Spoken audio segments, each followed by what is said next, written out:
L'AOP est une appellation d'origine protégée, c'est-à-dire que le produit doit répondre à pas cahier des charges, mais à des normes de production très précises qui font que le produit a la qualité recherchée et les caractéristiques recherchées.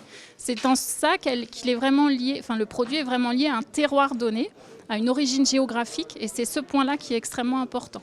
Ces appellations sont nées dans le secteur du vin, initialement, depuis le début des années 1900, et maintenant s'étendent à d'autres produits alimentaires. On connaît bien les fromages, mais maintenant il y a tout un tas d'autres appellations, comme l'huile de noix dont on a parlé tout à l'heure.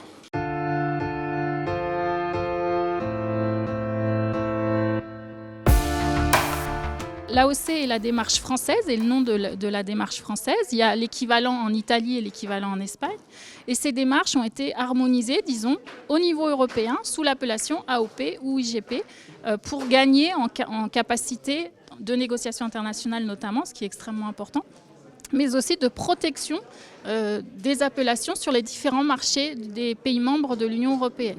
Les Italiens ne peuvent pas fabriquer de comté, et nous ne pouvons pas fabriquer de mozzarella ou de Parmigiano Reggiano librement, évidemment.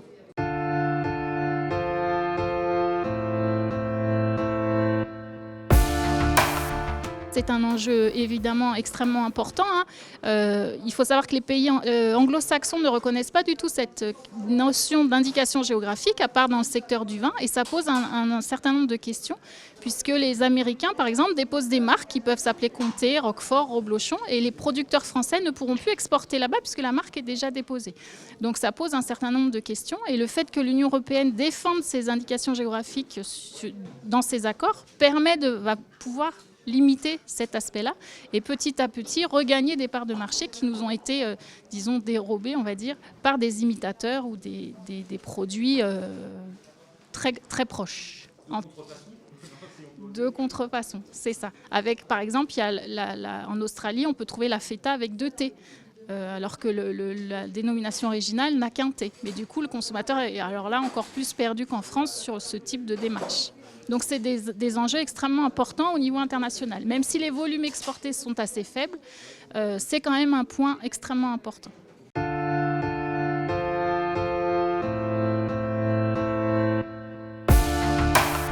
La connaissance des AOP est un élément clé de l'acte d'achat. Alors, dans mes travaux à l'international, on voit qu'effectivement, les produits AOP sont plus achetés, disons, et donnent accès à des marchés aux entreprises agroalimentaires, là où les consommateurs sont plus sensibilisés à ces indications géographiques, à cette notion de terroir et de qualité liée au terroir.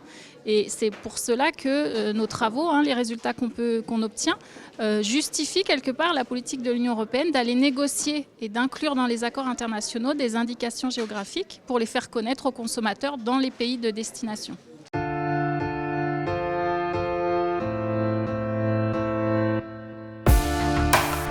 Je n'ai pas fait d'enquête consommateur, je ne peux pas vous répondre précisément. En tant que consommatrice moi-même, ce que je peux vous dire, c'est qu'effectivement la connaissance des consommateurs, enfin la connaissance d'un secteur ou d'un produit est extrêmement importante.